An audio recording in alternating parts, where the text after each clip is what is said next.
항상 벙커교회에 와서 벙커교회 뉴스를 볼 때마다 마음이 울컥합니다. 그렇고 정말 이 사회에 정말 그 사악한 무리들이 아직도 많은 것이 아니라 큰 목소리만 내고 있는 거예요. 또 그래서 그러한 목소리들을 그저 잠재우기 위해서 우리 평화나무가 이렇게 발족이 돼서 우리 벙커교회 운동과 더불어 정말 이 시대의 평화나무 운동이라고 하는 것은 어느 운동보다도 더 중요한 우리 역사를 지키고 우리 양심을 지키고 우리의 정의 감각을 되살리고 그리고 궁극적으로 정말 평화적인 통일을 향해 가는 그 길을 예비하고 있는 어떤 위대한 운동이라고 생각합니다. 그래서 이 설교를 들으시는 여러분들께서 이 설교는 단지 여기 200~300명의 교도뿐만이 아니라 지금 결국 우리 벙커교회는 지금 내 설교를 듣는 사람이 10만은 된다고 봐야 돼요. 10만 성도, 10만 성도 모두가 이 벙커교회의 운동에 정말 참여하시고, 그리고 저의 마가복음 강해라고 하는 것은 도굴 김용옥의 설교가 아니라 성경 자체가 말하고 있는 겁니다, 지금. 그러니까 저는 학문을 공부할 적에도 결국 우리 고전학에 있어서 제일 중요한 것은 역시 유교 경전이거든요. 근데 나는 유교 경전을 먼저 공부하지 않았어요. 우리나라에서 전혀 1960년대만 해도 노자 도덕경을 읽는 사람은 없었어요. 근데 나는 노자 도덕경을 먼저 읽었고 한비자, 묵자 이런 외경들을 먼저 다 섭렵해서 논어 한글 역주라고 하는 그 대작업을 들어갔죠. 그러니까 주변의 외경들을 다 알아야 그 본래의 메시지를 아는 거예요. 그러니까 내가 쭉 저술해 오신 걸 보면은 그 도마복음서니 큐복음서니 그러니까 저 사람은 왜 저런 외경같이 보이는 걸 먼저 하는가 그러는데, 사실은 그 모든 주변의 외경들을 폭넓게 알아야 우리 성서로서 진정한 메시지를 발할 수 있게 돼요. 근데 오직 이것만 그냥 맹목적으로 읽는 사람들은 이거를 결국 못 읽고 말죠. 그래서 지금 우리가 공부하고 있는 이 마가복음이라고 하는 것은 가장 역사적 예수에 근접하는 아주 오리지널 메시지를 담고 있다고 하는 이 사실에는 지금 세계 모든 신약학 성서학자들이 일치하는 견해고, 그것은 움직일 수 없는 사실입니다. 그러니까 마르칸 프라이오리티라고 그러는데, 그러니까 이 마가복음은 여러분들이 같은 성서 안에 있더라도 마태나 누가나 요한복음보다 훨씬 그 가격이 높을 거예요. 그 가치가. 그러니까 마르칸 프라이오리티라는 말을 쓰는데, 그렇기 때문에 이 마가복음은 마가복음 자체로 여러분들이 해석을 해서 그 마가복음 자체로 해석된 거를 가지고 마태, 누가, 요한을 읽을 때 더 풍성하게 하나님의 말씀이 들어온다고 말이죠. 아시겠죠? 그래서 이 마가복음 강해라고 하는 것이 중요한데, 이 마가복음이라고 하는 것은 계속 지금 전체적으로 우리가 얘기를 하려고 그러는 것이 뭐냐면은, 이것은 마가가 누군지는 몰라요. 마가가 누군지는 몰라요. 그냥 마가라는 이 마가복음을 쓴 확고한 저자가 있어요. 마가가. 그렇잖아요. 이거 마가복음이라는 것도 그 Gospel according to Mark, 요한복음도 Gospel according to John 이렇게 돼 있는 거예요. 그러니까 우리말에서 마가복음은 마가라는 저자가 있어요. 우리나라 사람들은 뭐 저자니 이런 말만 써도 뭐 불경스러운 것처럼 얘기를 하는데 마가복음은 마가가 쓴 거예요. 근데 이 마가라는 사람은 이건 쓸 적에 아까 그 김용민 전도사의 그 기도 속에서도 있었듯이 뭐냐면은 AD 70년에 예루살렘 성전이 멸망하면서 유대인들이 아주 그 참혹한 이제 소위 말해서 그 기나긴 2000년 동안의 다이에스포라로 흩어지는 그러한 과거에 물론 그 바빌론 유치가 있었고 뭐 아시리아가 와서 유치도 했고 그런 것이 있었지만 요번에는 이 로마에 의해서 멸망당한 거는 더 참혹한, 그래서 그 2000년을 저기 하죠. 20세기에나 다시 이스라엘로 모이게 되잖아요. 그러니까 그 참혹한 멸망의 폐허 속에서 이 마가는 예수의 삶이야말로, 예수의 생애야말로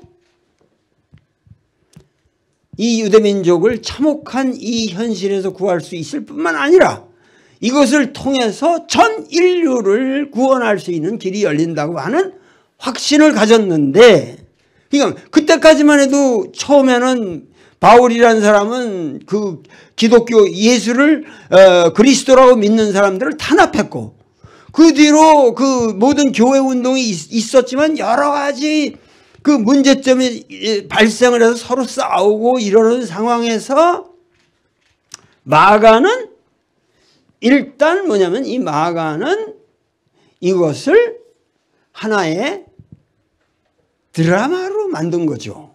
드라마적인 수법으로. 그러니까 지금 누가 우리나라에서도 누가 대중에게 무슨 메시지를 전할 때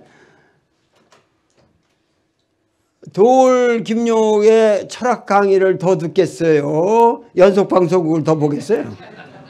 에? 안 되죠. 이게 돌 아무리 해봐자 나는 1, 2만 보는 거고 연속방송 그 히트 치는 거는 드라마는 수백만이 보잖아요. 그건 확고하게. 그러니까 이 마가는 그 갈릴리 지역과 이런 데를 다 답사하면서 역사적 예수에 대한 정보를 충분히 수집했어요. 그리고 뿐만 아니라 그 당시 이미 존재하던 뭐가 있었어요? 그 로기온 자료라, 말씀 자료라는 거, 어록 비슷하게 예수님의 이렇게 그때 이런 말씀을 하셨다 하는 그 예수께서 가라사대, 예수께서 가라사대는 말씀 자료가 있었단 말이죠. 그러니까 그 말씀 자료를 가지고 드라마를 구성을 한 거죠. 근데 그것이 그건 성경을 갖다가 드라마로 읽으면 되냐? 그렇지만 사실은 이거는 드라마로 읽어야 됩니다. 드라마로 읽어야 되고, 그 드라마로 읽는다고 하는 것은 그 드라마가 보통 드라마가 아니라 뭐예요? 명백한 목표를 처음에 딱 시작을 했어요. 이것은 주 하나님의 아들 주 예수 그리스도의 복음의 시작, 이렇게 명백하게 시작을 했기 때문에 이 드라마는 뭐를 얘기하려는 거예요?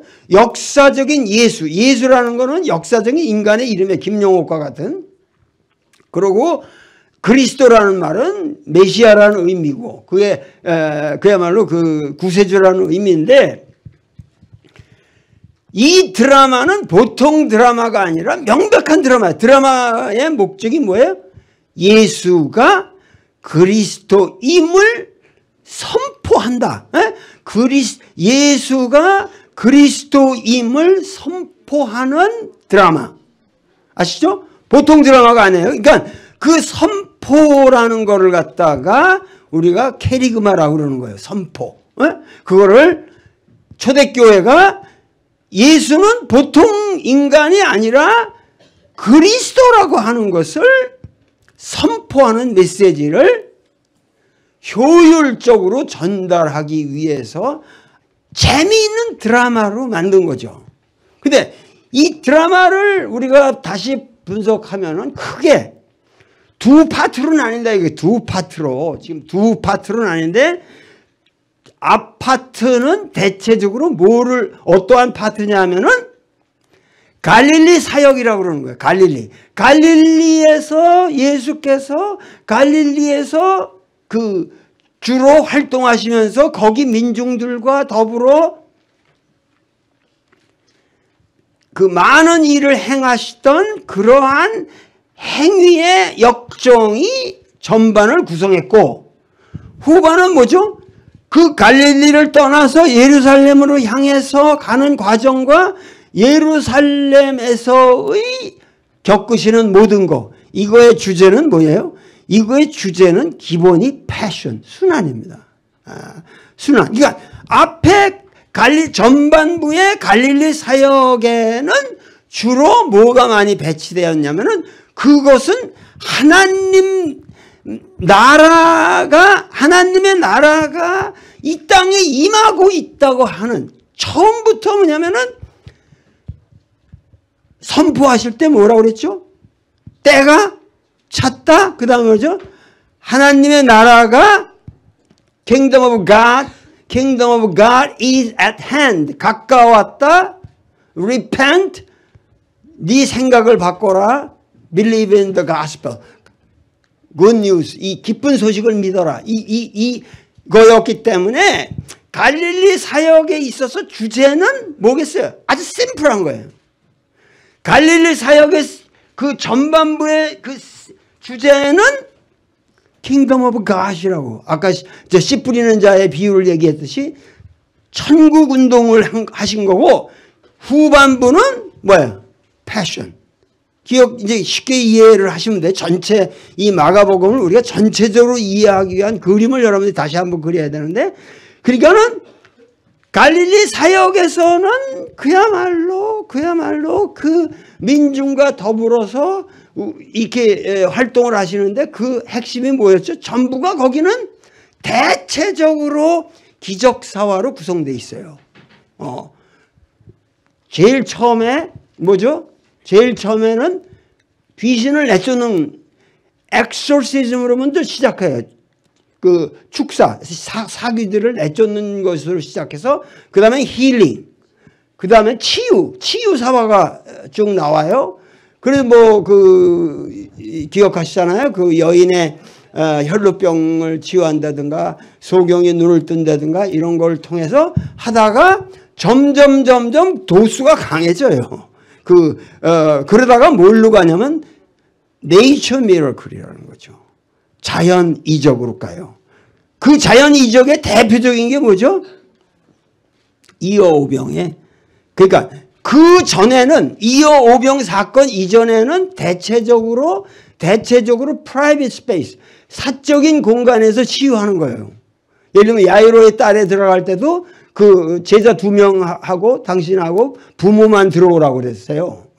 그래서 7명이 있는 자리에서 치유를 하신단 말이에요. 그러니까 함부로 나의 기적을 행함을 사람들한테 오해를 받게 얘기하지 마라. 왜 오해를 받는 거예요? 사람들은 예수를 치유사로, 그러니까 병든 사람을 고친다고 하는 걸로만 이해를 하게 되면은 예수님은 그게 안 되는 불만이란 말이에요. 왜? 내가 병을 고친다고 하는 것은 병 고침 그 자체의 목적이 있는 게 아니라 바로 하늘의 나라가 너희에게 임하고 있다고 하는 것을 보여주기 위한 거라는 거거든요. 그러니까 이 같은 말이라도 그게 이해가 어려운 거예요. 그러니까 자꾸만 함부로 말하지 말라고 그러는 게, 예수님의 그 목적이라고 하는 것은 하느님의 나라가 오고 있다고 하는 것을 우리한테 선포하시려고 하는 건데, 그 방편으로 드라마틱한 이런 엑소시즘이라든가 힐링이라든가 그 다음에 네이처 미러클. 그러니까 네이처 미러클의 대표적인 게 뭐예요? 오다가 사실 오어이병이라고 그러지만 이어오병이라고 그러지만 이어오병을 엄밀하게 말하면 여러분들은 그게 유일하게 사복음서에 다 나오는 그 유일한 기적설화거든요. 다 대개 그 기적설화가 삼복음서 앞에 공관복음에만 일치하고 요한복음에는 안 나오는데, 요한복음에 유일하게 나오는 게 이어오병 그 설화거든요. 근데 이것이 기적설화 같지만 엄밀하게 이거 기적설화가 아니야. 엄밀하게 말하면. 왜? 그거는 그냥 있는 거를, 이어오병이라는 게 생으로 하늘에서 뭐 만나처럼 떨어진 게 아니라 이게 사람들이 갖고 있던 거를 어떻게 됐든 나누는 거예요. 있는 것을 나누는 행위고, 그리고 이것은 힐링이라는 건 어떤 기적이 아니라 그냥 5,000명이 배가 고팠는데 배불리 먹었다는 거예요. 이건 기적이 아니잖아요. 그죠? 물리적인 변화가 수행된 건 아니에요. 멀쩡한 위장에 좀 비었던 걸 채워줬다 이거니까. 아시겠어요? 그러니까 사실은 이어오병이라는 대단한 사람들이 이 기적으로 알고 있는데, 엄밀하게 분석하면 이건 기적이 아니에요. 있는 걸 나눠준 거예요. 그리고 떡을 툭 가져다가 blessed, 축사하시고 blessed, 그 다음에 broke, 떼어서 주었다. 여기 took, blessed, 그 다음에 broke and gave. 이 네 가지 동사가 나오는데, 이런 것들이 뭐냐면 상징성이 있어요. 그 상징성이라는 게 뭐예요? 그것은 그 당시 사회에서는 남자가 그런 예수 같은 사람이 주인이 그렇게 서빙 한다는 게 있을 수가 없는 거예요. 그건 종이나 여자가 하던 행위인데, 그걸 일일이 떼어서 나누어 주었다라는 것 자체가 나는 섬김을 받으러 온 사람이 아니라 섬기러 왔다고 하는. 그러니까 소위 말해서 그 기적, 그걸 잘 분석하면 거기 엄청난 그 심볼리즘이 있어요. 드라마틱한. 그리고 그것만 해도 재미난 게 뭐냐면은 그 민중들이 굶어서 배고파서 그러는데 그 바로 앞에 뭐가 나오는지 알아요? 그 바로 앞에 세례 요한의 목이 잘리는 설화가 거기 들어가 있습니다. 왜 그렇겠어요? 세례 요한의 목이 잘리는 것은 갈릴리의 모든 고관들이 지금 뭐냐면 헤롯 안티파스의 생일날에 와가지고 헤로디아에서 딸 살로메가 요염한 춤을 추고 그러니까 엄청난 진수성찬이 막 고기가 쌓여 있고 이런 파티 장면, 거기서 세례 요한의 목을 치는 그 장면과 딱 한 절만 딱 넘어가면은 바로 그 굶주린 민중들의 모습이 나온단 말이에요. 그러니까 이게 편집상 이 마가라는 난 드라마티스트의 천재성에 나는 정말 경복을 합니다. 정말 대단합니다. 그 오늘날의 드라마적인 기법으로 보더라도, 그러고 나서 그 이어오병의 기적을 행하고 나서 바로 나오는 게 뭐예요? 바로 나오는 게 니들 뭐냐면 이 엄청난 5,000명을 다 먹였잖아요. 그러면 먹인 사람들이 5,000명을 이렇게 다 우리를 먹여줄 수 있는, 그게 남자만 5,000명이니까 그게 전체로 말하면 한 2만 명 될 수도 있어요. 그러니까 그런 군중들을 다 먹여주실 수 있는 당신의 권능이라면 그들이 가만히 있겠어요? 갑시다. 혁명합시다. 그러고 일어날 거란 말이야. 그러니까 그 위험성, 예수는 그렇다고 해서 그들에 의해서 갑자기 어떠한 정말 반역의 괴수로 떠받쳐지는 그걸 원하는 게 아니에요. 지금 하나님 나라가 오고 있다고 하는 이 어떠한 예수님께서 생각하시는 그 혁명은 그들이 생각하는 거랑 다른 거란 말이에요. 그러니까 거기에 중요한 게 뭐냐면, 여러분 떼어주기 전에 뭐라고 그러는 줄 아세요? 거기 sit down, 앉아라. 굉장히 중요합니다. 그 심볼리즘이. 앉아라. 일어서라 그러면 뭐죠? 나가자. 이렇게 되죠. 일어서라, 나가자, 싸우자 이렇게 되는데 앉아라, 침착하게 전부 앉아라. 앉은 다음에 축사를 하고 떡을 떼어준단 말이에요. 그 앉아라라고 하는 이 심볼리즘이 또 거기 있죠. 그러고 나서 끝나고 나서는 제자들 보고 먼저 가라고 그러고, 제자들 보고 먼저 가라고 그러고, 당신은 그들을 다 다시 차분하게 5,000명 그거 이후에도 거기 보면은 그들을 해치느라고 엄청 고생을 하신 거예요. 제자들 능력 가지고 안 되기 때문에 당신이 하고 피곤해서 또 가서 기도를 하시고 가는데, 얘들은 그 당시 그 새벽에 배를 타고 가고 있단 말이에요. 그 배를 타고 있는데 그때 어떻게 예수께서 풍랑이를 그런데 물 위로 쫙 걸어오시잖아요. 그 물 위로 걸어오는 게 뭐 대단합니까? 그게 다 우리 무협 영화에서는 보통 다 경공이라고 그래서 아마 나 정도 되면 할지도 몰라요. 근데 그게 문제가 아니라 그거를 저기 하는 것도 예수님께서 물 위를 걷는다는 게 중요한 게 아니라 5,000명을 먹이시는 그러한 권능을 행하신 분이 그들에게 물 위로 걸어오시는데 얘들이 전부 판타스마, 저거 유령이다, 그 공포해가지고 그 제자들이 그것이 예수라는 걸 믿지를 못하는 거거든요. 여기 심볼리즘이 있는 거예요. 우리 사회에 예수가 있는데 예수를 전부 유령이라고 그러고 공포스러워하는 거죠. 그러니까 지금 그 배열이 지금 뭐 그렇게 기맥히게 돼 있어요. 그 예를 들면 세리요한의 목을 치는 장면에서 5,000명을 먹이시는 장면에서 물 위를 걸으시는 장면으로 가는 거죠. 근데 물 위를 걸은 데서 나타나고 있는 건 뭐죠? 제자들의 완악한 마음이죠. 왜 내가 예수라고 하는 거를 못 믿느냐. 그러니까 그거를 시험하기 위해서 오신 그 하나의 심볼리즘이지 물을 걸었다 이게 좀 중요한 게 아니거든요. 근데 마태복음에서는 베드로가 그런 말이 마가복음에는 그거 일체 없거든. 근데 마태는 거기 좀 드라마틱하고 심심하니까 베드로가 있다가 나도 좀 걸을 수 없습니까? 오너라. 그러니까 처음에는 쭉 걷다가 야 이거 큰일 났다 그러고서 물에 풍 빠진다고. 이런 게 아주 좀 지저분하게 들어가잖아요. 딴 복음서는. 마가복음 아니에요. 이 오리지널 마가복음에는 그렇게 구질구질한 게 없어요. 전부가 하나의 심볼리즘이란 말이에요.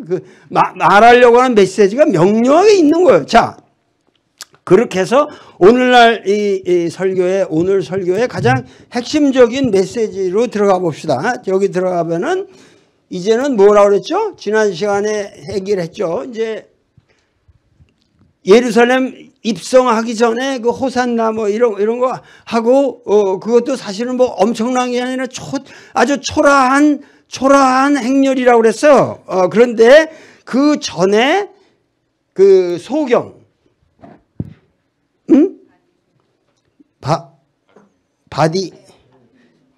바디메오? 소경 얘기가 나오잖아요. 예.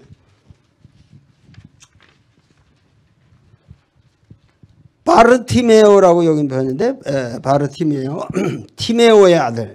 바르가 아들이라는 의미인 모양이에요. 그래서 바르티메오라는 적인데 그때 이제 그 지난번에 얘기를 했죠. 그 앞에는 두 제자가 이제 예루살렘 들어가시면 당신은 왕이 될 거니까 우리한테 영의정 좌의정 달라 그랬다고 그랬잖아요. 근데 여기서 제가 대비를 했죠. 내가 너희들을 위하여 무엇을 해주기를 원하냐. 그러니까 이 가까운 제자들은 영의정 좌의정 수상 부수상 자리 달라고 그러는데 이 소경은 뭐죠? 단순히 눈을 뜨게 해 주십시오. 단순하게. 그러니까 이 비정상 상태를 정상인으로 가는 게 저의 소원입니다. 오케이, 너의 믿음이 너를 구하였다 하고 소경은 눈을 떴는데 여태까지는 예수님께서 일체 그 치유 이적을 행하셨을 때 그 치유 이적을 행한 사람 보고 따라오라는 얘기를 절대 안 하셨거든요. 근데 여기서 예루살렘 입성하기 직전에는 이 바르티메오라는 이 소경한테 따라오라는 말씀을 하시죠. 그러고서 예루살렘 입성을 했는데 지금 뭐냐면 이것이 첫날입니다. 그러니까 이 예루살렘 성전이라고 하는 곳이 그 어마어마하게 큰 그 성전인데, 헤롯 성전이라는 게 한 BC 그 헤롯이 BC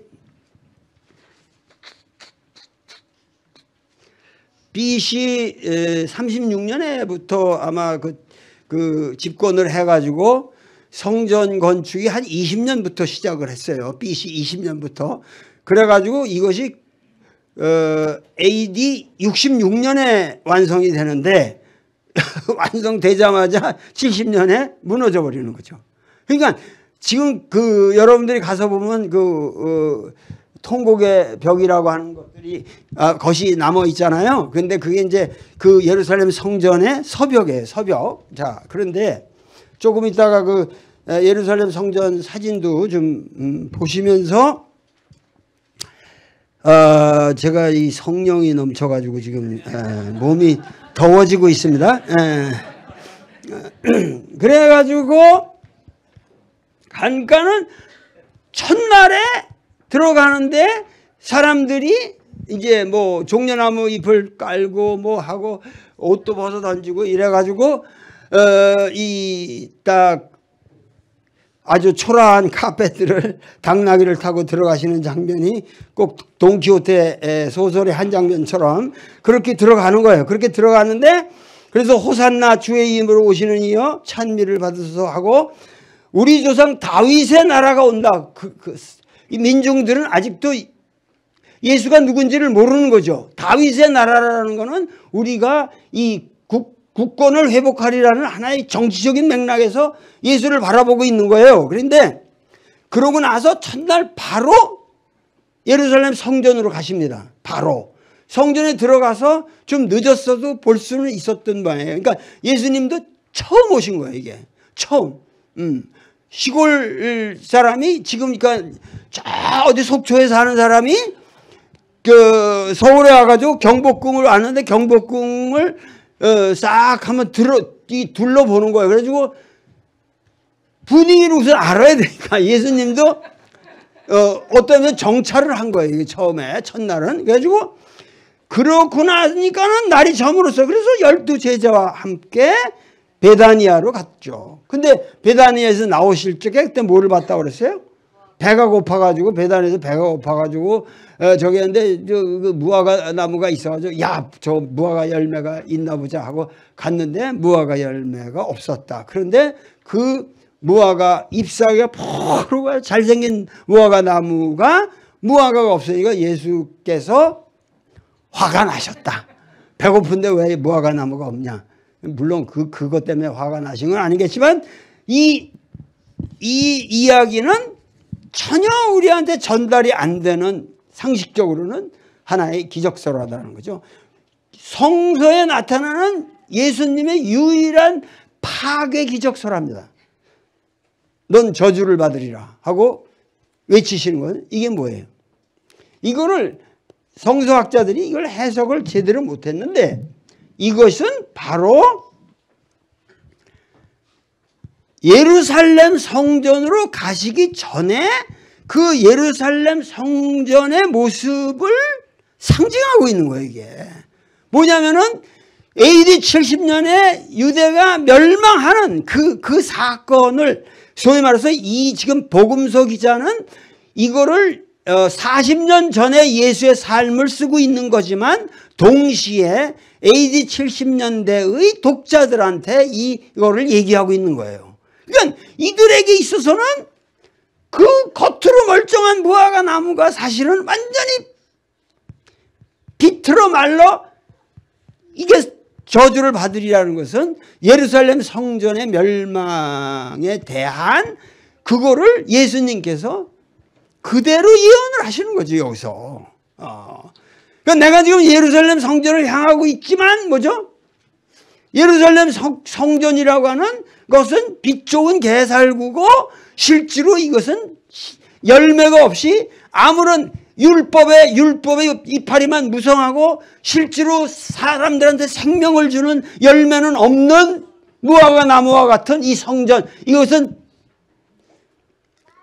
뿌리채 썩어버려라 하는, 지금 예루살렘 성전으로 가는 예수님의 각오를 나타내는 거라고. 이제야말로 저 무화과 나무가 썩어 없어지듯이 이 모든 전통이라는 것이 썩어 없어져야 한다. 저 오늘날 우리에게 있어서 사실은 마찬가지 아닙니까? 여러분들 평화나무가 지향하고 있는 것은, 대형 교회가 이렇게 해서 오늘날까지 이렇게 여기까지 이렇게 성장했다. 우리나라에 대형 교회라는 거 없었어요. 대형 교회라는 게 이게 전부가 6.25 이후에 우리나라가 피폐해서 허탈해졌을 때에, 아마 그때 내가 그 활동을 했더라면 어마어마한 교회를 만들었을 거예요. 그때는 이런 설교만 하면 그냥 수만 명이 순식간에 모여요. 그 대형 교회 만드는 게 어렵지 않았어요. 상당히 그 좀 영적이고 이런 워낙 정신적으로 피폐했으니까 그런 데 가서 위로를 얻고, 그때 무슨 텔레비가 있습니까? 뭐가 있습니까? 아무것도 없는 그런 상황에서 그렇게 모이게 되는 거죠. 조용기 목사, 조용기 목사님하고 내가 얘기를 한 적이 있는데, 아마 당신이 목회를 했으면 나보다 몇 배 더 큰 교회를 만드셨을 겁니다. 그렇게 말씀하시더라니까. 근데 당신은 뭐냐면, 당신은 그 당시 너무도 서울에 전라도 지역에서 그냥 무작정 상경해가지고 시골에서 살다 힘드니까 올라온 사람들, 그거 그냥 천막교회 만들고 그들을 도와주다가 이렇게 된 거다. 맞는 말씀이죠, 그 당시. 그런데 역사적으로 그런 상황이 있었으나, 그렇게 해서 다 지금 아주 거대한 성전들을 만들어놔서 뭐 어마어마해요 도대체가. 세상에 이런, 아까 그 참 훌륭한 말씀을 하시던데, 세계적으로 우리나라 교회와 같은 이런 이 정기적인 이 사교 모임 공간이라는 건 전 세계적으로 없죠. 전 세계적으로 없어요 지금. 그러니까 이러한 상황에서 이제 예수님께서 아예 지금 그거를 무화과 나무로 바꿔서 저주를 해놓고 들어가시는 거예요 지금. 지금 들어가시는 거예요. 그러니까 그들이 예루살렘에 도착한 뒤 예수께서는 성전 뜰 안으로 들어가 거기서 사고팔고 하는 사람들을 쫓아내시며 환전상들의 그 탁자와 비둘기 장수들의 의자를 둘러 엎으셨다. 또 물건들을 나르느라고 성전뜰을 질러 다니는 것도 금하시었다. 자, 이 말을, 이걸 여러분들은 단순하게 지금 이렇게 생각을 하시는데, 지금 여기 한번 보세요. 이거 예루살렘 성전 지도 이거 했나? 네, 이거 한번 비춰보세요. 이거 말고 이 앞에 거 지도인 이거 말고 이거 조금 내려볼까? 안 내려지나? 하여튼 이거 보시면은 예루살렘 성전은 이게 지금 이쪽이 서쪽이에요. 이쪽이 서양이라고 그러는데, 이걸로 보는 게 나을까?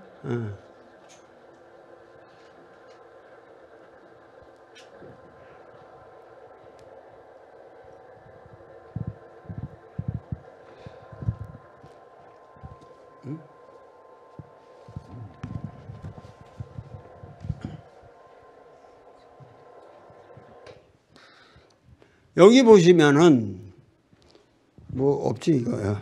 이것도 없네. 지금 여기 보시면은 저기 회랑이 보이잖아요. 이것도 회랑이에요. 그러니까 삼면이 회랑으로 이렇게 둘러싼 여기 이 네모난 공간 있죠. 이 네모난 공간, 이게 그 이방인의 그 영역이라는 거죠. 이방인의 영역이라고 하는 게 뭐냐면 외국인들이나 그 딴 다이애스포라에서 온 사람들도 여기는 마음대로 들어가요. 근데 여기가 자그만치 이게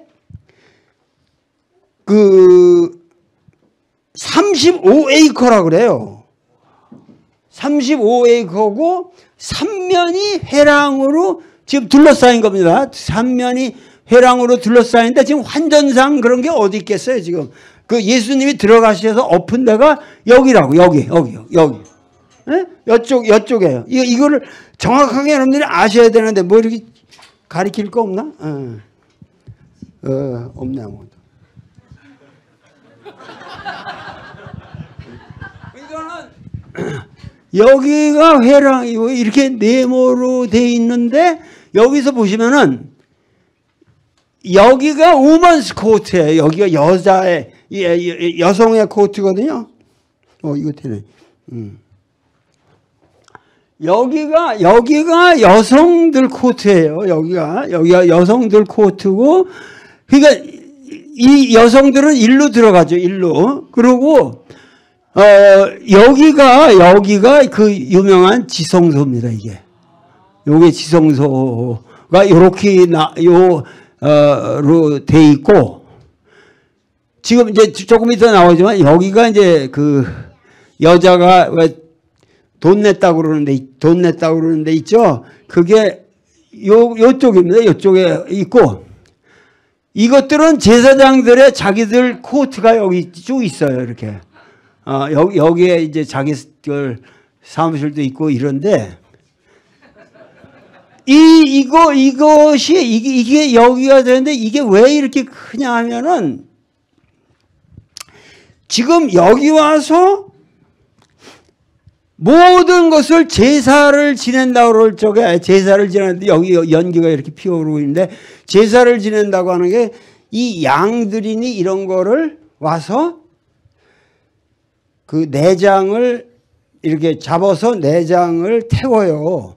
그러니까 우리도 지금 사실은 이게 유대교나 우리 전통 무속신앙이나 이거 다 동일한데, 뭐냐면은 그 내장을 태우면은 그 내장에 태우는 냄새가 고소한 그 단백질이 타는 냄새를 신들이 가장 흠양하기를 좋아한다는 거죠. 그래서 그걸 태우는 게 히랍 문명권이라든가 이 유대 문명권에 공통돼요. 그렇고 이 살은 태울 수가 없으니까 살은 사람들이 나누어 먹는 거예요. 나누어 먹는 거예요. 근데 그 양을 제일 많이 썼는데 이게 어느 정도 규모냐 하면은 예를 들면 AD 66년에 그 이 성전이 완성되었을 때, 그 6월절에 잡은 양의 숫자가 기록되어 있는데 25만 5,600마리가 희생됐어요. 25만. 근데 그 25만 5,600마리 이 양을 잡는데, 그거는 전 세계에서 그 유대인들이 어렵게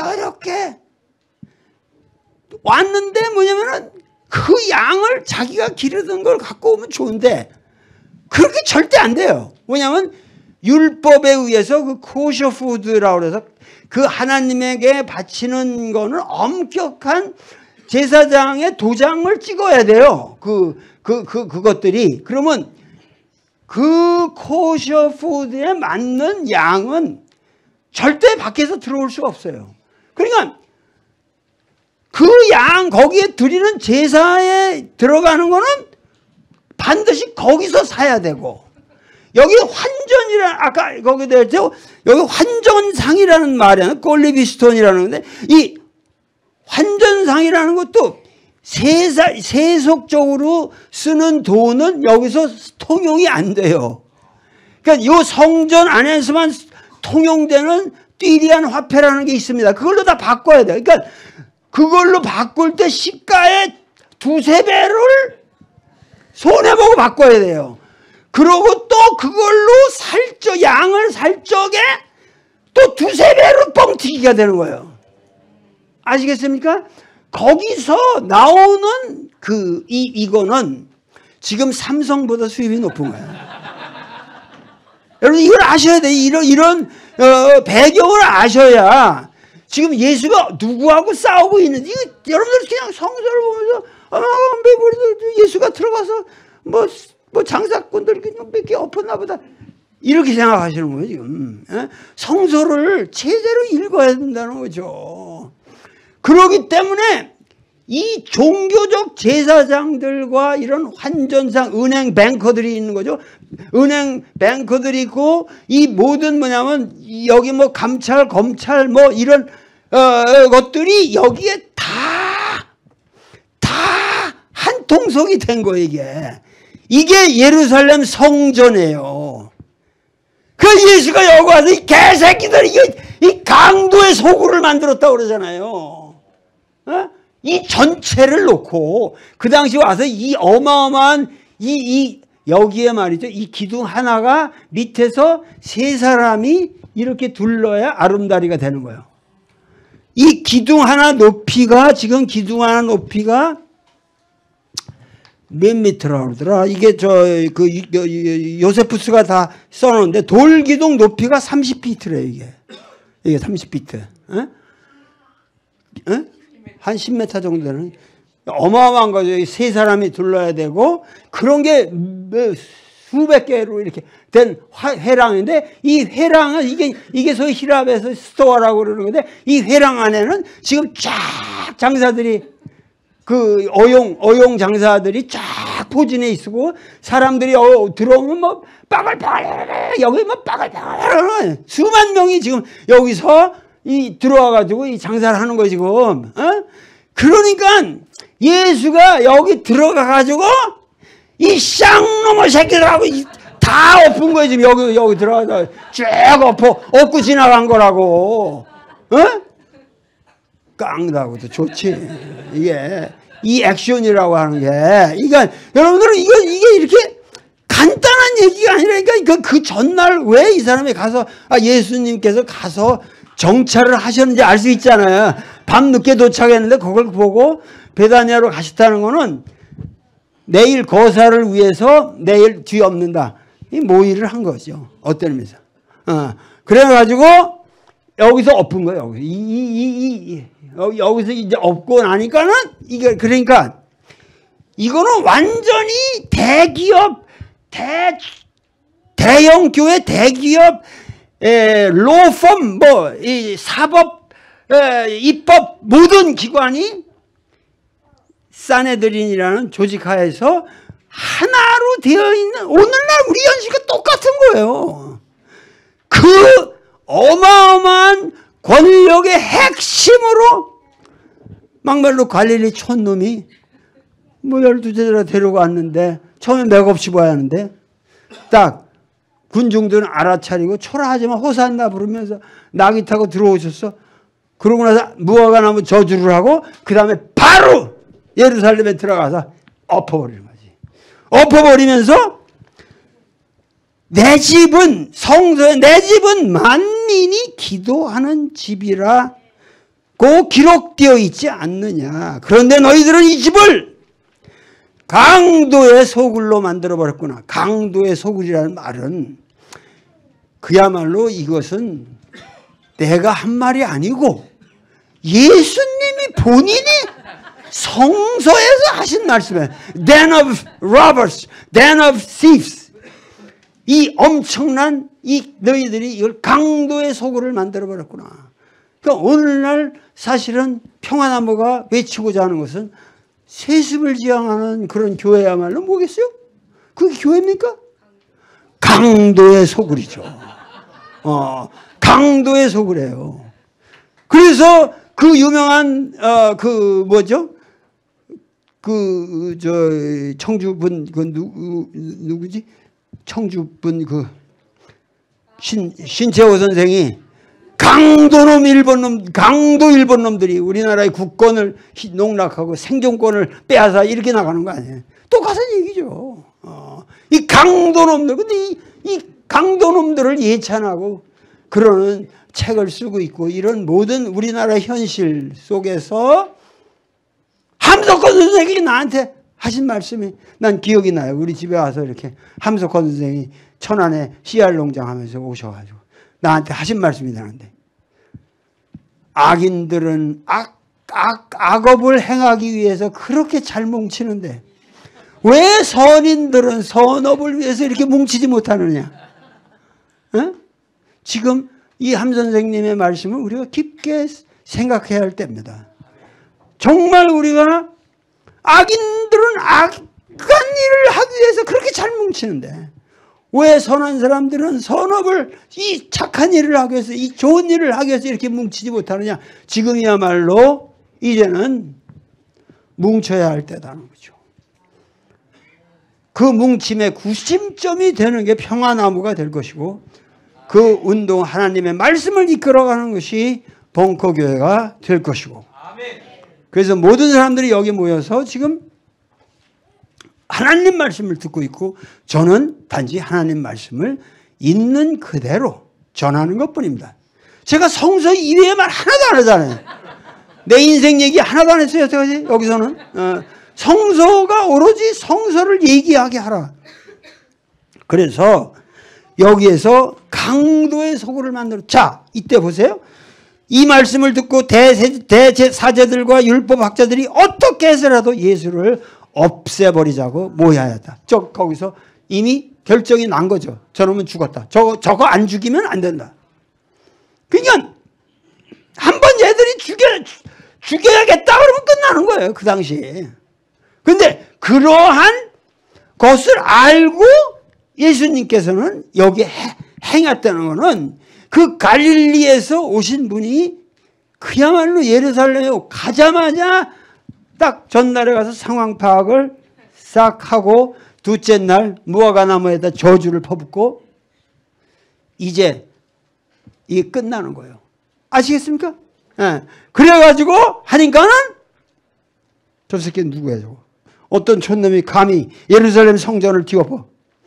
진짜 전복을 한 거예요. 이게 혁명이에요. 진짜 전복을 한 거예요. 그러니까 저거 제거해. 이거 제거해. 여기 이렇게 나와요. 그들은 모든 군중이 예수의 가르침에 감탄하는 것을 보고 예수를 두려워하였다. 저녁 때가 되자 예수와 제자들은 성 밖으로 나갔다. 저녁 때까지 거기서 뒤엎은 거예요. 뒤엎은 거예요. 왜 그러냐면 여기 앞에도 여러분들 내가 저기 했는데 거기서 사고 팔고 하는 사람들을 쫓아내시며 그 다음에 환정상들의 탁자와 비둘기 장수들의 의자를 둘러 엎으셨다 그랬죠. 이해가 되죠. 이제 비둘기 의자니 이런 거 전부가 거기에 희생 이런 거 파는 사람들 환전상이 있고 또 딴 여러 가지 뭐 이 제식에 쓰는 물건들이 많아요. 그래서 그거 사고 팔고 하는 사람 다 엎어버려. 그런데 또 물건들을 나르느라고 성전들을 질러 다니는 것도 금하셨다. 이 말은 뭐 이거 또 없어졌어? 아까 여기 이제 성전들이 이렇게 있었는데 많은 사람들이 일로 해서 어디 절로 이렇게 질러 나갔다는 거예요. 그러니까 이 사람들은 성전에 온 것이 아니라 이 사람들은 저기 가려면 상당히 돌아가야 되기 때문에 성전을 여기에 그 물건들이라는 게 되게 이게 또 다 스큐오스라는 말을 썼는데 제사 기구들이 이런 거 파는 사람들이에요. 그래서 그런 사람들이 그냥 여기를 막 자기 통행로로 막 이렇게 쓰는 거예요. 그러니까 그런 것도 금하셨다. 왜 이렇게 성스러운데 이렇게 막 지나다니고 이렇게 그냥 통행길로 쓰고 이렇게 하느냐. 그래서 하여튼 하루 종일 여기서 항변을 하신 거예요. 아마 예수님께서 무공도 셌던 모양이에요. 다 없고 그냥. 그래가지고 저녁 때가 되자 예수와 제자들은 성 밖으로 나갔다. 이른 아침 예수의 일행은 그 무화과 나무 곁을 지나다가 그 나무가 뿌리채 말라 있는 것을 보았다. 어저께 아침에 저주한 그 무화과 나무가 뿌리채 말라 있는 거예요. 예수께서는 제자들에게 말씀하셨다. 하나님을 믿어라. 나는 분명히 말한다. 누구든지 마음에 의심을 품지 말고 자기가 말한 대로 되리라. 믿기만 하면 이 산더러 번쩍 들어서 저 바다에 빠져라 하더라도 그대로 될 것이다. 즉 이상하지 이게 왜 갑자기 무화과 나무가 말려버렸다 하고 믿기만 하면 되리라 하는 얘기가 나오냐 이 말이에요. 이 논리적으로 잘 접합이 안 되는 것 같지만 이게 다 다른 이 파편들이 이렇게 마가가 편집해서 생겨나는 문제들인데 사실은 이제 예루살렘 성전이 당신이 없고 뒤엎은 그 심볼리즘이 뭐냐면 그 다음날 무화과 나무가 완전히 송두리째 뿌리부터 말라 썩어 없어졌어. 그러니까 이건 예루살렘 소위 말해서 이 유대민족의 이 전통이라는 게 끝났다. 예수님은 선언하는 거예요. 혁명, 그야말로 혁명이에요. 지금 소위 구약의 시대가 지나갔다. 그거를 말씀하시고 바로 이 얘기가 나온다는 건 뭐냐면은 이제야말로 너희들이 믿기만 하면은 믿는 대로 이루어지리라. 이 폐허야말로 최고의 축복이다 이 말씀이에요. 하나님의 축복이라는 거죠. 이 폐허야말로 그야말로 이제 새로운 new start, 새로운 출발이다. 그 말씀을 하는 거예요. 그러므로 내 말을 잘 들어라. 너희가 기도하며 구하는 것이 무엇이든지 그것을 이미 받았다고 믿기만 하면 그대로 다 될 것이다. 이제는 새로운 시대가 오고 있다. 혁명은 이미 이루어졌다. 성전은 뒤엎었고 성전은 끝났다. 성전의 질서, 성전의 권위는 이미 끝났다. 이스라엘은 없다. 여기서 이런 과격한 말씀하는 거예요. 그러면서 너희가 일어서서 기도할 때 어떤 사람과 등진 일이 생각나든 그를 용서하라. 그래야만 하늘에 계신 너희 아버지께서도 너희의 잘못을 용서해 줄 것이다. 이 말은 주기도문에 있는 게 주기도문은 마가복음에는 없어요. 근데 주기도문 내용이 사방에 나타납니다. 그러니까 여기서 중요한 건 뭐예요? 그렇게 하나님에게 축복을 우리가 받는다고 하는 것은 우리가 비록 그 너저분한 사람들을 그 뭐 세속하려고 돈 교회에서 그 등쳐먹으려고 그런 사람들을 사회적으로 정확하게 징벌을 하고 규탄을 하되 뭐예요? 마음속에서는 우리가 용서를 해줘야죠. 불쌍한 인간들. 하나님의 그야말로 우리가 마음속에서 모든 사람을 용서하는 마음이 없으면 진정으로 하나님의 용서를 얻지 못해요. 그러니까 항상 뭐냐면 이 동양 사상에서도 이 은원관계라고 하는 것이 은혜와 원한이라고 하는 것이 은원관계라는 게 있는데 저 공자님도 항상 말씀하시는 게 원망하지 말라는 거거든요. 무원이라고 했어요. 원망하지 말라는 거예요. 그러니까 예수님도 마찬가지예요. 우리가 하나님께 축복을 받는다고 하는 것은 우리에게 죄 지은 자들을 우리가 먼저 이 땅의 세계에서 용서하는 마음이 있을 때 우리는 하나님의 용서를 받는다는 거죠. 그래서 그러한 진정한 천국의 도래를 선포하시는 겁니다. 여기가. 그래서 이것이 이 예루살렘 성전을 뒤엎었다고 하는 이 사건으로 이미 예수의 순환은 시작이 된 거죠. 그런데 예수의 순환의 시작이라고 하는 것이 한 인간으로 볼 때 얼마나 멋있냐는 거죠. 제대로 혁명을 하고 사내들이 다 보는 데서 선포를 하고 다 뒤엎고 그러고 나서 죽이려면 날 죽어라. 나는 기꺼이 죽겠다 하는 각오를 표방하신 거예요. 이게. 진짜 이것은 혁명가의 모습 아닙니까? 구질구질하게 내가 그러니까 이러한 삶의 모습을 구하지를 않단 말이에요. 우리나라에서 그 무슨 교회 세습 같은 것도 딴 사람이 들어오면 거기 재정 상황이고 그 역사가 다 들통이 나니까 그 공포스러워서 그거를 은폐하기 위해서 그렇게 바보짓들을 하는 거죠. 바보짓들을 하는 건데, 자, 분명히 말씀드리지만은 이 사회의 불의는 스스로의 힘에 의해서 멸망합니다. 멸망합니다. 그들은 또다시 예루살렘으로 들어갔다. 이게 두 번째 날이 아니라 세 번째 날이네, 그죠? 또다시 예루살렘 성전으로 들어갔다. 예수께서 성전 뜰을 거닐고 계실 때에 대제사들과 율법학자들이 와서 당신은 무슨 권한으로 이런 일을 합니까? 당신 도대체 뭐길래? 무슨 권한이 있다고? 예수가 뭐 예고를 했어? 뭘 했어? 갑자기 와가지고 시골 촌놈이 나타난 것 같은데 갑자기 뒤엎는다. 이게 대사건이죠. 사내들인 멤버가 이들 와가지고 누가 권한을 주어도 누가 이런 예루살렘 성전에 가서 난동을 부리라고 그랬어? 이런 식으로 얘기를 했겠죠. 예수께서 나도 한 가지 물어보겠다. 이거 완전히 선공안이에요. 이게 벽암록 같아요. 뭐냐면은 나도 한 가지 물어보겠다. 너희가 대답하면 내가 무슨 권한으로 이런 일을 하는지 말해주겠다.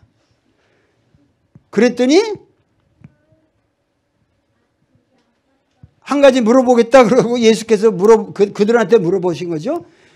요한이 세례를 베푼 것은 하늘에게서 하느님으로부터 권한을 받아서 한 것이냐 사람에게서 받아서 한 것이냐 어디 대답해 보아라 하고 반문하시자 그들은 자기들끼리 하늘에서 받았다고 하면은 어째서 요한을 믿지 않았느냐고 할 터이니. 그러니까 사실 이 요한이 세례를 주는 권능이 하늘에게서 왔다 그러면은 또 예수에게도 이런 권능이 하느님에서 왔다는 걸 인정 안 할 수 없는 거 아니에요. 인정 안 할 수 없는 거 아니에요. 그러니까 그러고 그들은 요한을 그런 하늘에게서 권능을 받은 요한을 믿지 않고 죽여버렸으니까 죽여버려서 이게 못 쓴댄단 말이야. 그러니까 얘기 못하죠 이 사람들은. 그러면은 자기들 할 테니 사람에게서 받았다고 할까? 그런데 이거 하면은 하여튼 이 모든 게 모순이 된단 말이야. 이 모순이 되니까는 군중이 모두 요한을 참 예언자로 알고 있었기 때문에 요한의 권능은 그저 시시한 어느 사람한테서 왔다 이러면은 군중들이 이렇게 돌았을 거란 말이죠. 그러니까 이런 모든 아주 파라독시칼한 질문을 반문을 하시는 거예요. 그럼 걔들이 다 대답할 수 있겠어요? 이래도 걸리고 저래도 걸리는데 세례 요한의 권능이 하늘에서 온 거다. 사람에게서 왔다. 어느 쪽으로 얘기해도 군중들에 의해서 자기들이 지탄받을 것이 뻔하니까 말을 못하는 거예요. 그때 사실은 이러다 이렇게 말씀 안 하고 나도 무슨 권한으로 내가 이런 일을 하고 있는지 말하지 않겠다. 이게 선공안이죠. 이 마가복음이라는 게 나는 이게 정말 기맥히게 짜여져 있습니다. 저 달마가 처음에 와서 저 양무제를 만났을 때 이 양무제가 달마 대사를 못 알아보고 지공대사한테 그 녀석은 누구냐 그러니까 무시 나는 모른다 그러니까 난 모른다 나는 모른다 뭐 그러고 그분을 몰랐단 말입니까 모셔오라 그러는데 하여튼 난 몰라 그러고 그런 말이 계속 벽암록이라는 거 제1 공안을 한번 보세요. 하여튼 거기에 그런 얘기나 비슷하다 이거야. 그러고 포도원 소작인의 비유가 나오는 거예요. 그러니까 여기서 뭐냐면 제3일은 여기 제3일은 그러니까 여기 중요한 게 있어요. 첫째 날은 가셔서 정황을 사전에 답사하신 것이고 그러니까 이런 것도 드라마적으로 우리가 분석을 해야 됩니다. 둘째 날은 가셔가지고 뒤에 엎어서 저놈 죽었다. 이렇게 딱 찍힌 거고 셋째 날 보통 같으면 그 다음날 안 갈 텐데 예수는 용감하게 가시는 거예요. 셋째 날 가가지고 이 코트에 딱 서서 이 많은 사람이 있는데 거기서 논쟁을 벌이는 거예요. 대단한 거죠. 이 기획, 이 전체 이 드라마의 예수의 프로젝트가 대단한 거예요. 처음에 가서 상황 파악을 하고 둘째 날 가서 뒤엎어버리고 셋째 날 가서 모든 그 당대의 최고 석학들하고 논쟁을 벌려서 당신의 그 위대함을, 그러니까 위대함이라는 건 당신의 그 어떠한 정당성을 사람들이 알아듣기 좋게 말씀하고 계신 거예요. 자, 그래가지고 거기서 나온 얘기가 이 포도원 소작인의 비유란 말이죠. 그래가지고 뭐 그 소작을 준 사람한테 뭐 그 조금만 받아 주라고 그랬는데 이놈들이 그 돈 받으러 온 사람들을 계속 죽이잖아요. 이게 뭐 이건 너무 여러분들 잘 아는 거기 때문에 내가 얘기할 게 없어요. 그러고 나서 이놈들이 계속 죽이잖아요. 그래가지고 마지막에는 뭐야? 그 주인이, 포도원의 주인이 자기 아들을 죽이겠느냐 하고서 그 아들을 보냈는데 그 아들을 죽여버리잖아요. 그러면 그들이 거기서 어떻게 하겠냐 이 말이야. 그러니까는 여기서 이 포도원 소작인들의 이런 행패에 대한 비유가 뭐예요? 벌써 그 자리에서 말씀하시는 거 아니야. 나는 하나님의 아들인데 너희들이 나를 지금 이 이스라엘 땅을 구원하러 이게 니들 거야. 이게 이 성전이 이게 니들 거야. 이건 하나님의 건데. 하나님이 당연히 아들을 보낸 건데 니들이 아들을 죽여? 벌써 예수를 죽이려는 음모가 꾸며져 있다는 걸 말씀하시고 그거를 그냥 비유로 쳐버리는 거죠. 단칼에. 죽이려면 죽여라. 나는 각오하고 있다. 나는 하나님의 아들이다. 나는 그야말로 자, 그렇게 하고 그러니까 이 비유를 들은 사람들이 자기들을 두고 하신 말씀인 것을 알고 나를 죽이게 되면 너희들을 이 비유가 그렇잖아요. 아들을 죽인 사람들을 그 소작인들을 다 죽이잖아요. 그러니까 지금 예수하고 싸우고 있는 예수를 죽이려고 그러는 사람들은 이 비유에서 다 소작인들 아니에요. 너희들을 징벌하시리라. 우리가 들어도 지금 이 소작인의 비유를 여러분들 쭉 따라가면 열불이 나거든. 어떻게 해서 그렇게 용서하고 사람을 계속 보내는데 계속 죽여가지고 나중에 아들까지 죽이느냐. 이 나쁜 놈들하고 정말 우라가 치민단 말이에요. 그러니까 거기 있던 모든 군중들이 같이 들은 거예요. 지금 이 이야기를. 그러고서 마지막에 그러니까 군중이 무서워서 예수를 두고 떠나가는 거예요. 제일 마지막 한 줄만 하고 끝냅시다. 뭐냐면은 이 유명한 얘기죠.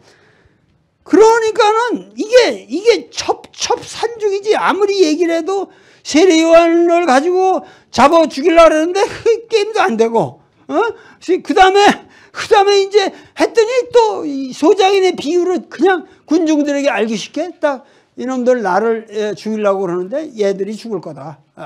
그 딱 말씀하죠. 그러니까 그들은 예수의 말씀을 트집 잡아 올가미를 씌우려고 바리사의 파와 헤롯 당원 몇 사람들을 예수에게 보냈다. 이게 사네드린에서 한 짓이죠. 거기 사네드린이라는 하나의 그 의회가 거기 자리 잡고 있었기 때문에 71인 뭐 의회라고 하는데 그게 로마 원로원을 흉내내 가지고 이제 만든 거거든요. 그래서 여기서 뭐냐면 여기 헤롯 당원이라고 하는 거는 헤롯 안티파스의 붙어서 활동하는, 그러니까 헤롯 당이라고 하는 것은 하나의 당파거나 종파일 수가 없어요. 헤롯 당이라는 여기 성서에 나온, 신약 성서에 나오는 말은 상당히 역사적으로 이상한 말인데, 그거는 뭐냐면 요새 우리 경험으로 말하면 당대의, 그러니까 헤롯 안티파스에게 붙어서 모든 충성을 하는 친일파 고관들이에요. 이게 헤롯 당원이라는 게 당시 친헤롯 고관들. 그러니까 얘들이 뭐냐면은 예수께 올가미를 씌우려고 이제 왔단 말이야. 그 사람들은 예수께 와서 이렇게 물었다.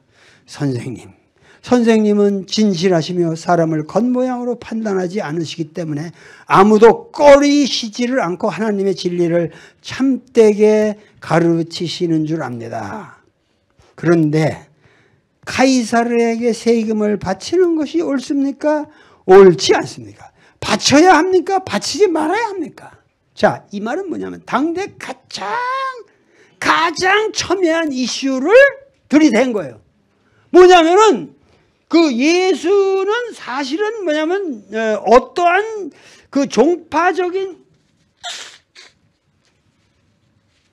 그 시각에서 얘기를 하면은, 종파적인 시각에서 얘기를 하면은 오히려 예수는 바리새파에 속하는 사람이에요.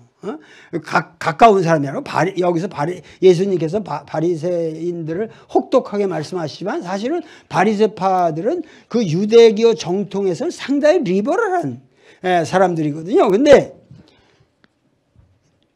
여기 문제가 되는 게 뭐냐면은 당대의 우리도 마찬가지죠. 우리도 일제시대 때 뭐 약산 김원모 같은 사람이나 이런 사람들의 입장이라든가, 예를 들면 뭐 이승만의 입장이라는 건 뭐 그 위임 통치라든가 뭐 이런 것까지 아주 생각을 한국을 갖다가 위임 통치를 해야 한다는 얘기를 가지고 하고 그랬는데,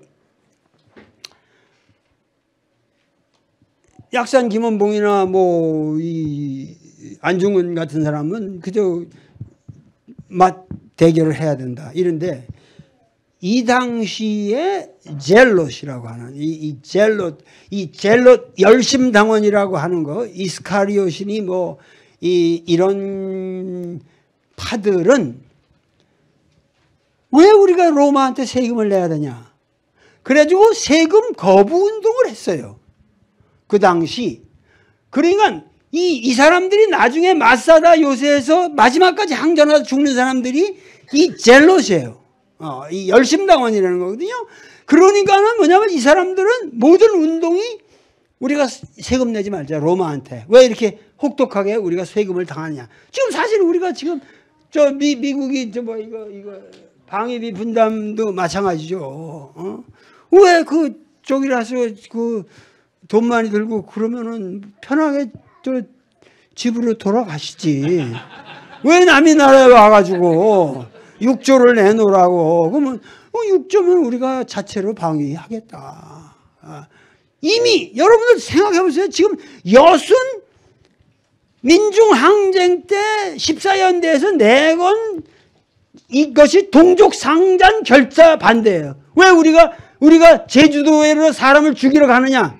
너무 당연한 거 아니야? 군인이라도 우리는 항명도 아니고 반역이 아니다. 뭐라냐? 우리는 단지 출동 명령을 거부한다. 출동 거부위원회예요. 병사위원회. 이들이 내건 게. 그러니까 이들이 내건 게 동족상잔 결사 반대. 그 비라가 그 당시 붙어 있었거든요. 벽에. 동족상단 결사 반대. 그때 이미 두째 번이 뭐냐면 두 개가 나붙었는데 미군 즉시 철퇴해요. 그 당시에 벌써. 미군이 없어져야, 이게 미군정이 끝나야, 미군정이 없어져야 우리 민족에게 평화가 온다는 거예요. 우리 민중은 요새는 이런 말 못하는 것처럼 돼 있지만 우리 민중은 그걸 내걸고 몇십만이 죽었어요. 정확하게 여순에서만 그 1, 2주간에 2만 명이 학살됩니다. 2만 명이 학살돼요. 거기 국민학교 교정에 모여가지고 막 손톱에 기름때가 끼면 그냥 죽인 거예요. 이 새끼 총 만졌던 놈이다. 찌가다비 신발 일제 그때 나눠줬는데 그거 신으면 죽이고. 남자들은 다 벗으라고 빤스에 군용 빤스가 있으면 그냥 죽이는 거지. 미군 그때 당시 미군 군용 빤스를 다 나눠줬거든요. 겉에는 바꿔 입어도 속은 못 바꿔 입었다. 그 빤스 있는 거 그냥 죽이는 거예요.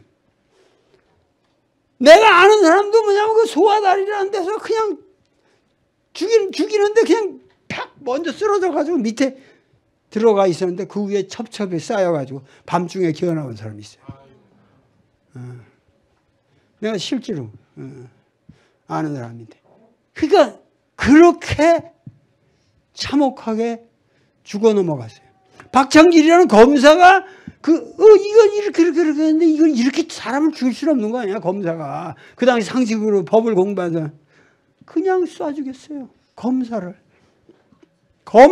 경찰이 그냥 쏴주게 그래. 이거 그때는 요새는 훌륭한 경찰이에요, 지금은. 근데 그 당시에는 완전히 경찰이라는 게 그 일제 경찰이 부활한 거기 때문에 그런 현상이 일어나는 거죠. 하여튼 그렇게 해서 1, 2주 안에 2만 명이 확실하게 죽었어요. 그러니까 6년 6개월 동안에 그 뒤로 이제 걸쳐서 했는데 뭐 그런 숫자는 중요하지가 않아. 그 숫자가 결국은 엄청난. 근데 그때부터 이미 우리는 미군 철수를 주장했다는 거죠. 그러니까 지금 사실은 우리 국민이 용감하게 일어나서 이런 얘기를 할 수 있어야 되는 거예요. 우리가 벌써 그 시절에 1948년 시점에서 그것이야말로 우리 민족의 살 길이라고 생각했는 게 우리 민족인데 지금 와서 우리가 이렇게 얘기를 못하고 있는가. 그러니까 이런 문제들을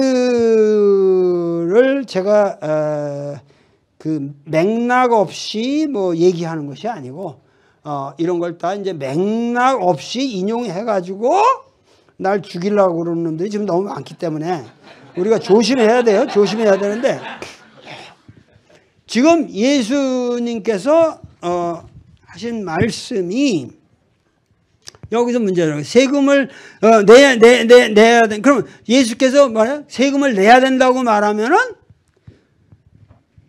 헤롯 당원이 되는 거예요. 이 민족 반역자가 되는 거예요. 유대 민족에 있어서는 당신 하나님 나라를 선포한다 그러지만 실제로 하나님 나라에서 세금을 내야 되냐 안 내야 되냐? 그 세금을 안 내야 된다고 말하면 뭐가 되는 거예요? 열성당원으로 간주되니까 그거는 열성당원으로 널 체포해서 처단하겠다 이렇게 나오는 거죠. 이건 성전 안에서 지금 아주 절박한 대화를 하고 있는 거예요. 이게 그냥 여러분들은 이거 그냥 우습게 이거 알고 있다니까. 다들 보면 이 드라마적인 스테이지를 딱 놓고 이 최고의 드라마티스트가 연출하는 그 무대를 스릴 있게 지금 보면서 읽어야 된다니까. 그래서 얘기하는 거예요. 그러면은 세금을 내야 됩니까? 안 내야 됩니까? 세금을 낸다 그러면 완전히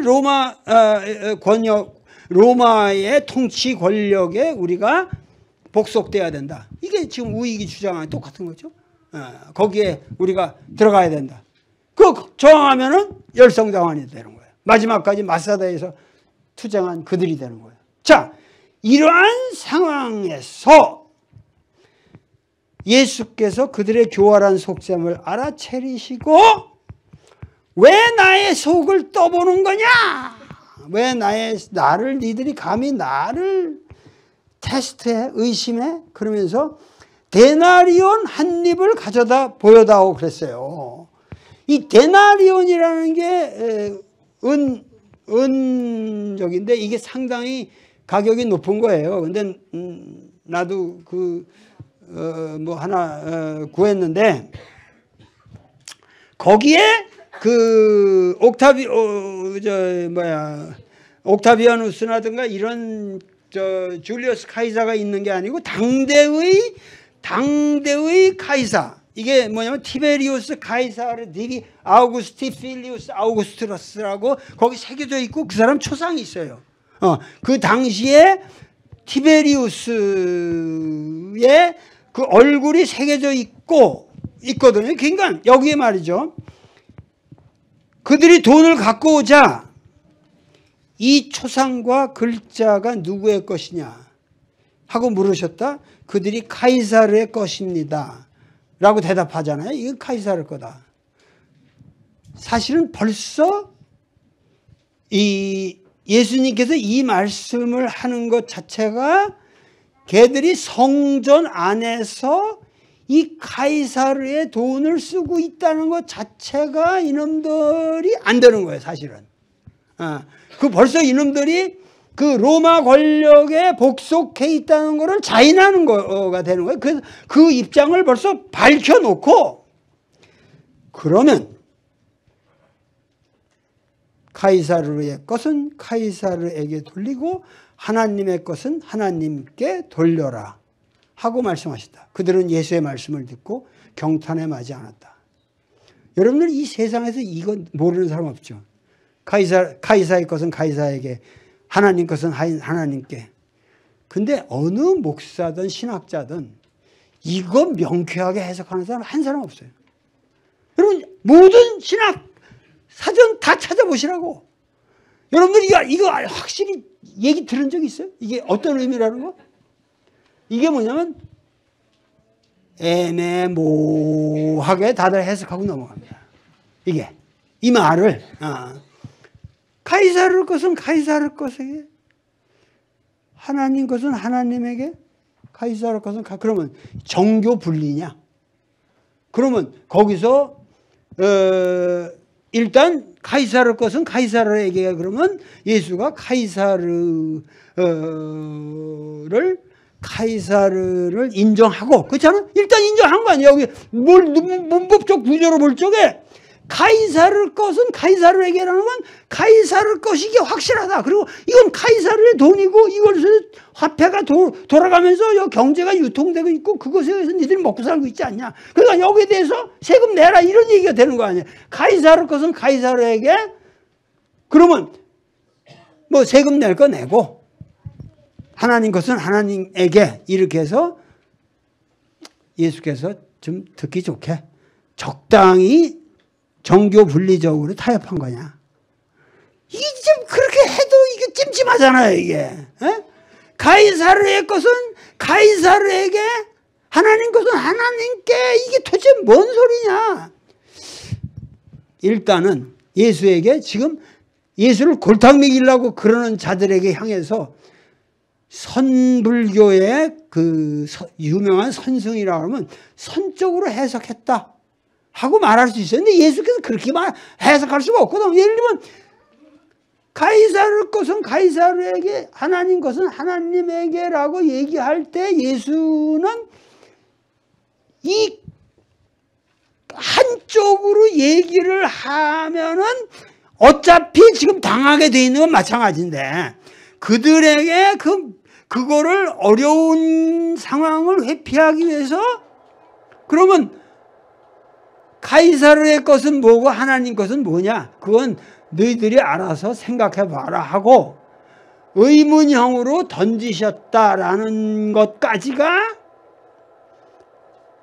보통 이 구절에 대해서 할 수 있는 최대의 답변이에요. 그런데 내가 어저께 밤에 이 답변 가지고 내가 여기서 설교할 수 있겠나?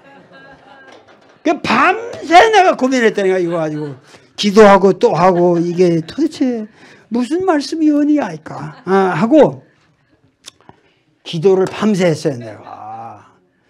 그 결과 계시가 내려왔어.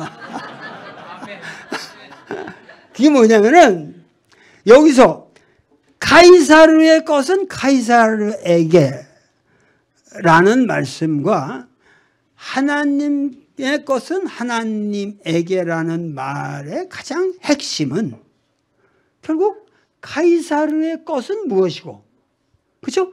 하나님의 것은 무엇으로 규정해야 되느냐 하는 문제라고. 그렇지 않겠어요?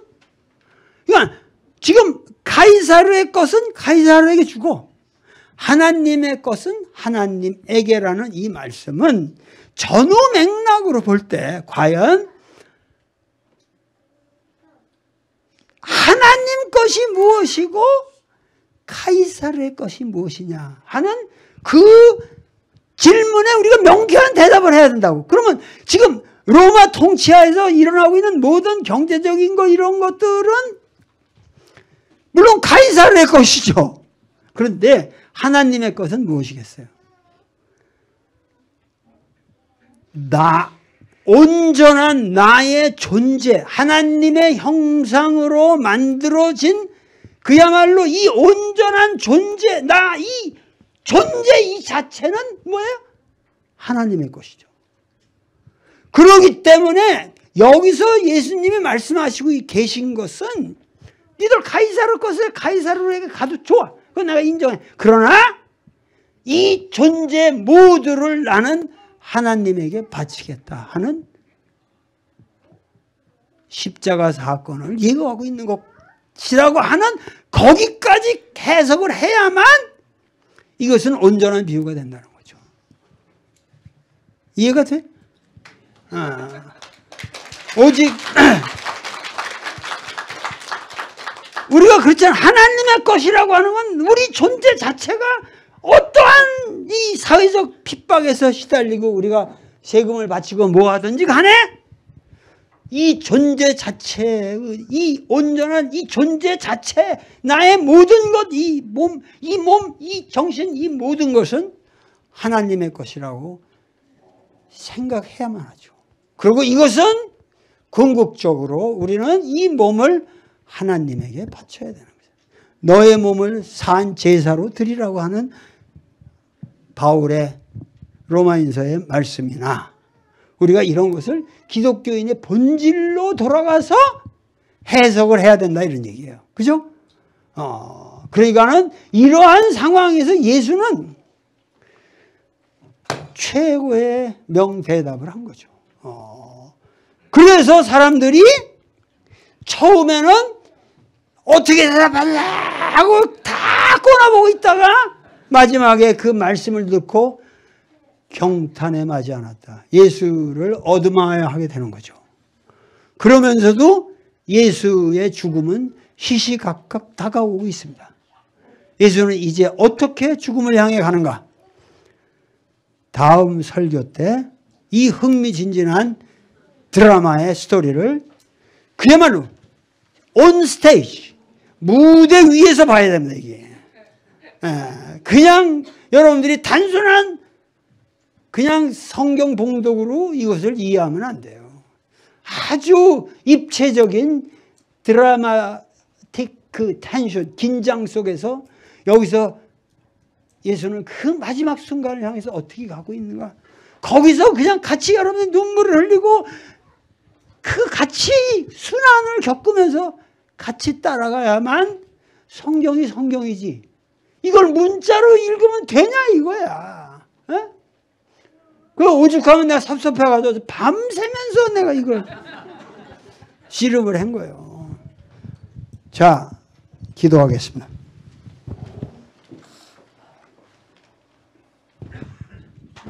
하나님 아버지, 여기에 엎드려서 당신의 말씀을 듣는 모든 성도들이 참으로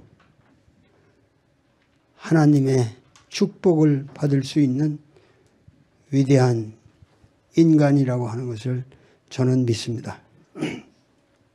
앞으로 평화나무 운동이 아주 훌륭하게 전개되어서 이 땅에 새로운 복음을 전해줄 것을 믿습니다. 아멘. 김용민 전도사와 그리고 그 주변에 평화나무 운동에 참여하는 하나님의 말씀이 가슴에서 맥박치는 그 피 끓는 젊은 마음들에게 확신과 지혜와 믿음과 용기를 허락하시옵소서.